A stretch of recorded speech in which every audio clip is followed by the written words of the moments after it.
ജീവിതത്തിലെ ഏറ്റവും വലിയ അനുഗ്രഹങ്ങളിലൊന്നാണ് നമുക്ക് ആശ്രയിക്കാവുന്ന എന്തും പങ്കിടാൻ കഴിയുന്ന സുഹൃത്തുക്കളെ ലഭിക്കുക എന്നത്. കാലം കഴിയുന്തോറും മിക്ക സൗഹൃദങ്ങളുടെയും ഘടന നേർത്തു വരാൻ തുടങ്ങും. എന്നാൽ ചിലത് അങ്ങനെ ലൈഫ് ലോങ് അങ്ങനെ സ്ട്രോങ് ആയി നിൽക്കും. അപ്പോൾ നമുക്ക് കാര്യത്തിലേക്ക് വരാം.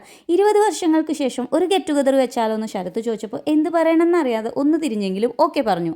അങ്ങനെയാണ് വാണിയംകുളത്തുള്ള കിസ്മിസിൽ എത്തുന്നത്. അത്യാവശ്യം നല്ല സ്പേഷ്യസ് ആയിട്ടുള്ള റെസ്റ്റോറൻ്റ് ആണ്. അങ്ങോട്ട് കയറി ചെല്ലുമ്പോൾ തന്നെ ഇത്തരത്തിലുള്ള പ്രോഗ്രാമുകൾ നടത്തുന്നുണ്ട് എന്ന് ഞാൻ ശ്രദ്ധിച്ചു കേട്ടോ. പിന്നെ ടെക്നോളജി ഇത്ര വളർന്നത് നന്നായി എന്ന് എനിക്ക് തോന്നി. എല്ലാവരും പഴയ ക്ലാസ്സിലെ പോലെ തന്നെ ആയിരുന്നു. ആർക്കും അത്ര വലിയ എക്സൈറ്റ്മെൻറ്റുകളൊന്നുമില്ല. കാരണം എന്താ, ഫോട്ടോസും വീഡിയോസൊക്കെ സ്ഥിരമായിട്ട് എല്ലാവരും പരസ്പരം കാണുന്നുണ്ട്.